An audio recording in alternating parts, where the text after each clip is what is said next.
welcome to episode number 17 of Leaders Fuel Daily. I'm here with my friend Andy Cox. Andy, how are you doing this morning? I'm doing well, Rick. How are you? Very good. Good to see you. And Andy, I'm privileged to be in a business networking group with you currently and have gotten to know you through that experience, and also realize that there's some similarities to our background in that we didn't necessarily start our careers as entrepreneurs. We took a different pathway into this entrepreneurial lifestyle. So I want to hear about you. Tell me about your journey and how did you get to doing what you're doing? We're going to talk all about what you do kind of throughout this, but how did you arrive at the place where you are now? Absolutely. Great question.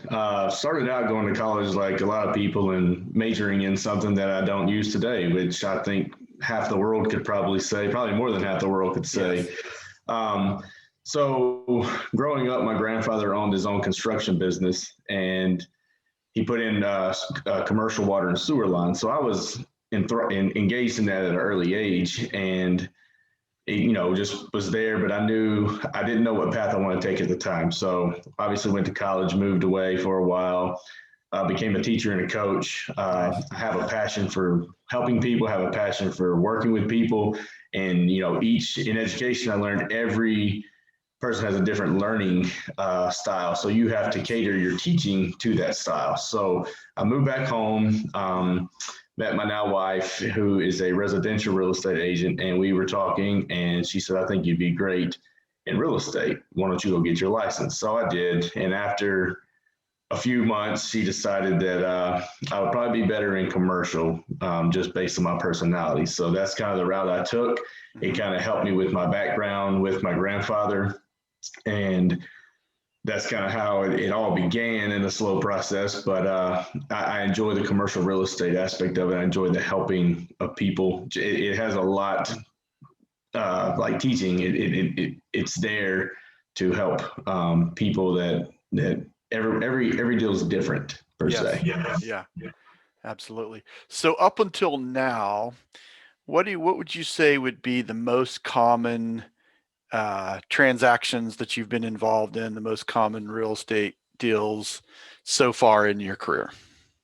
Well, crazily, the first two were sales of property, which is a little unique per se, but I found my niche in the leasing market. I've really enjoyed that. I've enjoyed helping small business owners, some who are transitioning from a brick and mortar to a larger brick and mortar, or people who are in their house or in-home business that have grown quickly and now are looking for a storefront or a brick and mortar place or something they can bring other people on to as their business grows.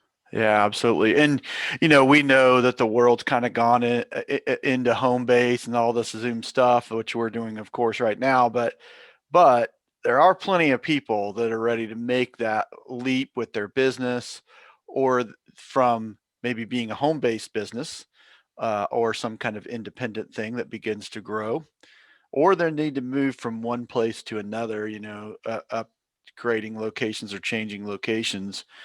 And so what I'd love to hear from you is, if I'm in that place, because I know a lot of people get to this place, what is some insight that you can give? What are some things that a person who's an entrepreneur would want to know about either leasing or buying their first sort of brick and mortar location for a business? Yes, sir. As most people at an age where they're ready to start a business have either bought a house or have looked at purchasing a house and understand real estate in that aspect of it. What I've noticed a difference in the commercial world is a lot of people drive by a road or a building and see a sign on and it has a company name and a phone number.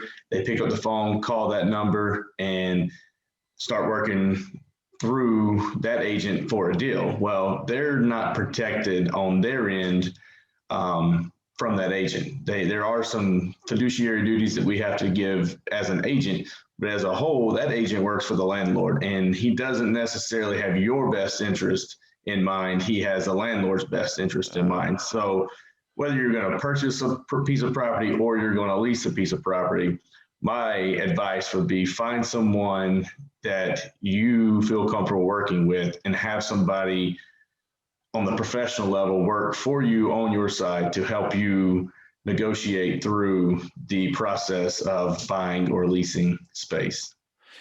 Well, some pitfalls may seem sort of obvious, but what would be some of the things if I don't take your advice? What are some of the things that I might find if I just pick up that phone, I see a place, and just kind of impulsively call and don't take the time to have a buyer's agent or a leaser's agent? What would be some things that I might expect could happen that I would regret, perhaps? Absolutely. The number one thing would just be terminology. I'm a professional. I study this stuff daily.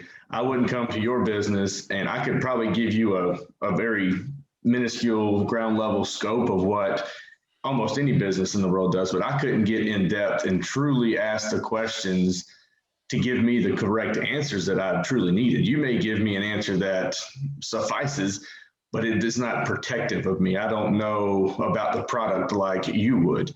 So that's the number one pitfall, I would say. Number Yeah. two would be, just industry standards. I had a lease, a guy that I was working with who didn't use me or any real estate agent when he did his lease. And there's a thing called CAM, which is common area maintenance, and it's all part of how the lease is written. Mm-hmm. And he occupied 67% of that building. They put a new roof on and resurfaced the parking lot and stuck him with a $38,000 bill. My word. Because that was 68 or 67% of the overall bill was $38,000. And the way his lease was written, he had to pay that and had zero protection there. So when I get a lease, I work very hard to try to cap that number at what would be an industry standard that's acceptable. Yeah, for sure. I can't imagine, if you think you've got a business going and maybe you're starting to get some momentum in a new location, and then all of a sudden to be loaded down with that kind of obligation would be devastating, I could imagine. So, It is.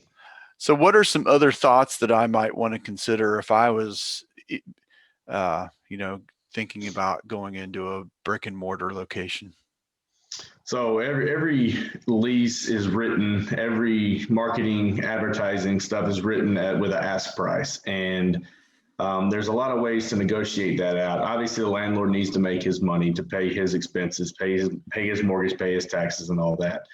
But there's ways for a small business transitioning from home into a brick and mortar where we can escalate that. So say the asking price was $10 a square foot. We may start at $8 a square foot and ramp up to $12 a square foot or a little less. And that way the landlord makes his money on the back end. You save your money on the front end. It helps you get established in that location to grow, and your lease, your rent rate grows as you grow. So you're not stuck on the front end with a large, because it's a new expense you're going to take on when you move from in-home into a brick and mortar. Mm-hmm. So is it advantageous for me, generally speaking, to go with a longer lease than a shorter lease? It just depends. There's positive and negatives to both. You have more negotiating power in a longer lease. You can lock yourself in for a better rate per se, because a lot of people do escalate. And when you do have extensions on a lease, the landlord reserves the right usually to up your rate when you renew to fair market value, whatever that may be. Mm-hmm. As we all know, inflation happens, and very rarely does the fair market value go down. It usually only goes up. There is advantages to locking in a longer term lease. There's also advantages to a shorter term lease. That way you're not on the hook for 10 years per se. If something happens, you decide that you want to change your endeavor, or business just doesn't go like it's supposed to, or we have a global pandemic again, you're not stuck sitting there having to pay a 10-year lease that you're not utilizing anymore. Sure.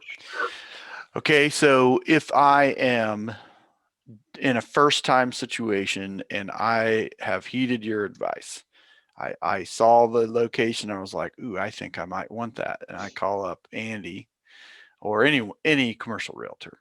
What would be some really wise questions for me to ask of the realtor themselves? Like what's a smart way for a person to approach that conversation?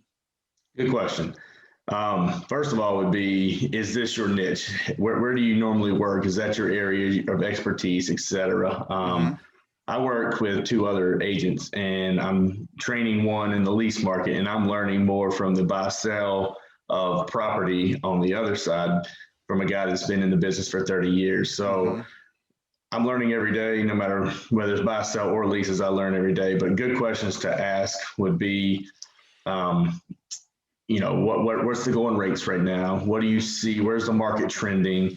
Um, and a lot of people, they probably, when the first phone call happens, in my opinion, the agent should ask the most questions. I want to get to know you. You may saw a place that you thought was perfect for you, Hmm. and my job is to not steer you away from that, is try to offer you more suggestions. And if we come back to that place, awesome, that may be the best place for Mm. you. But I want to get to know you. I want to get to know your business. I want to know exactly what you need. Yeah. Some people think they need storefrontage retail space when in essence they don't. They already have like maybe a salon that already has a huge clientele, Hmm. and they don't really want walk by, drive by business. He or she can be off the main road. They can save them some dollars Oh in the yeah. long run. Instead of paying the thoroughfare prices, they can get one street off and save money, which in turn helps their bottom line. Nice. So it sounds like from what you're saying that there is sort of a coaching approach you're taking because you want to ask first before you tell someone, and that you want to look for the right fit, the right match for them. Correct. So the other thought I had as I was listening to you is that if I go to an agent and they seem like they're in a hurry, that's probably not a good sign that I have the best agent. I would say my at least my strategy is to build that rapport early, Yeah, get to know you and your business. The real estate market, we're all in the same business. The sure. people we help aren't all in the same business. So Nice. each transaction changes. What I do technically doesn't change. You can get me or Joe down the street, and our job technically is the same. In Hmm. essence, is to get you in the space that's right for you. But whether you're a hair salon or a clothing boutique, your wants, your needs when you get in that space are going to be completely different. So if Hmm. I don't know that going in, I don't have the best tools to fight for you when we negotiate with the landlord. That's very good. I appreciate that, and I like that. That recognition that the technical bits of it, a lot of people have a business that can do that, but it's really the character and the approach and the having knowing that you have someone that is fully on your side. Obviously, that agent, if they're doing that, is going to do well. If the transaction goes through, it's going to be a given that they're going to have some sort of remuneration for that. So the way that it happens is the context in which it happens is pretty key. So let me ask you a question. If I am a person and I drove by, picked up the phone, and I'm kind of into this conversation, if I'm in the midst of this, but haven't signed on the dotted line, can I still bring an agent in and back up a little bit? Absolutely. That's a great question. There's maybe some taboo per se in the market. A lot of people, we're all fighting for a dollar like everybody else in business. But Sure. at any time you can get representation. It doesn't have to necessarily be from a real estate agent. Real estate attorneys can also help you. They don't Mhm. really work as so much in leases, but in the Right. purchase of Yeah, you sure. don't necessarily have to have an agent. But um, you know, attorneys, I'm not an attorney. I don't do that part of the job. Sure. They don't go out and research like we do either, and they're not in the game per se every single day. But yes, you can get an agent anytime. Now, what I would recommend you and I do if you hired me, let's together go look at that space rather than just continue negotiations from where you started and Mhm. pick up. I want to take you to that space. I want to walk with you through that space. I want to talk to you about what I see in that space, things that you may have missed, things that you maybe they told you more than they would tell me because I'm an agent and they know my negotiating strategies versus you, they can tell you more. And that's something I've seen a lot with for sale by owners. A lot of times, or for lease by owners, the owner is very open and telling things that probably more than they should. And, that's a strategy for us to use, in essence, on the turn to get the rate lower, get the price of the property lower, because we have a lot more information than the other agent would give us. So there's positives of having an agent on the other side as well. Nice. So what if in all things being equal, what would be an average frame of time frame in which, let's say that I'm a person who I'm ready to make a move. I have started the search for the space, engage with you. What would be a right expectation for a person in terms of how long will this take to get into a space? I guess that's a double open-ended question. Yes, The negotiation part of it could take as little as a week, really, as long as both parties are willing to move quickly. That part is pretty simple per se. You start out with a LOI, which is a letter of intent. That kind of gives you the scope of what we're talking about. Both parties agree to it. Then we go into a lease or a purchase agreement, depending on what type of sell or lease we're doing. At that point, I will then read through the lease. I know I've told you before in our BNI, it's crazy that I can buy or sell a piece of property with a 9-page document. I go into a lease and it's 53 pages, but I understand that it's written by an attorney for the landlord to protect them. Right. There's a lot of issues when you rent or lease space that you want to be protected, and I understand that. But that part usually could take a day or two. Electric signing is over wet signing has sped up the process completely. So that part, negotiation, if we have a space and we're ready to go, a week max. Yeah. The part that I said it was a double-edged question. Then you have what is TI, tenant improvement. And at that point, it depends on what you needed to operate your business out of that space. If you were good with the space and everything was there and all you needed was to put some clothing racks in there and open up, you could open up. You get the power changed over, depending on if that's your internet provider, and then you're in for business. If there's a salon, they may need plumbing run. If it's a restaurant, you may need to build out for the kitchen. So there's a lot of aspects that go into that. So that's another part of the negotiation strategy. If it's something that's going to take some time for you or I to build out, we're going to negotiate that on the front end where we have X number of days or months to get this done. And what I usually write in my leases is we ask for 90 days before rent begins, or if we're open, or 30 days after we're open for business. So if my build out only takes 45 days and then I'm open for business, I'm going to start paying rent. It's only fair to the landlord at that point, but it also helps me as the tenant to push my contractor. Look, my rent starts in 90 days. I have to have this done. And it makes me a little more proactive to push on my end to make sure the work's getting done in a timely manner. Because as we know, it's keep the cash coming in. That's good, man. That is very good. Okay. So is there any other questions I should be asking you about this process, or anything else that you sort of tips or advice that you would want to give someone about either a lease or a buy of getting into a new location or first time in a business? Yeah, absolutely. I will stick with leases at the moment. There are 3 main types of leases you'll see, at least in our area, which is a triple net lease, which is where there's a rent and then a triple net expense, and that's taxes, insurance, and any maintenance due to the building. And it's a little harder on the landlord. They have to keep a lot more paperwork to provide for you if you ask why my triple net expenses went up. And it's a little harder on the tenant because you don't necessarily know year to year, how much that goes. Personally, we like to cap that on our end at 5%. That's pretty industry standard. I always ask for 3. They either accept 3 or come back with 5, and that's, like I said, industry standard. We go with that, but that way, your rent from year 1 to year 2 on triple net cost will never go up more than 5%. So if it's at $1, now you're at 105. So you can still kind of plan your expenses out. There's also a modified gross lease, which has some of that tied into it, where you're only paying some, and they kind of take care of the rest.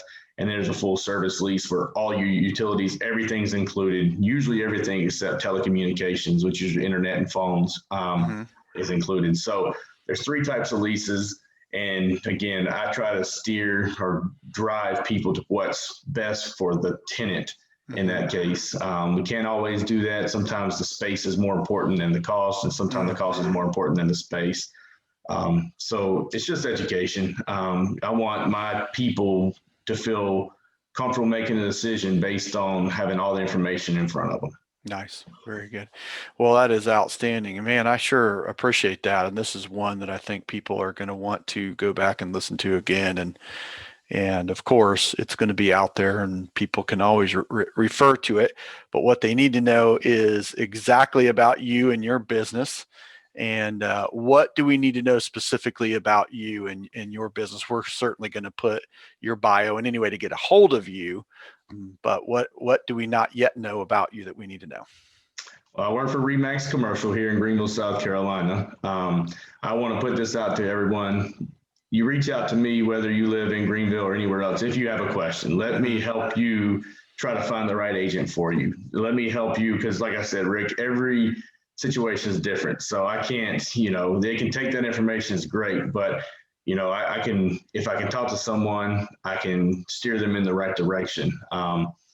That's probably the most important thing to me, is helping people help themselves, because I've seen too many times in this business people, and I don't want to say getting taken advantage of, but they don't know. You don't know what you don't know. So I want to help people know everything that they can. Nice. Outstanding. Well, I sure appreciate you being on here and taking the time to share this information. It's going to be the right information for the right person, I can tell you, because I've certainly learned plenty that I was previously unaware of, and we'll be thankful to have this as a reference. So thank you so much for taking some time to visit with me and to be a part of this podcast. Absolutely. Thank you so much. And I appreciate everything you're doing, Rick. All right. We'll say goodbye for now.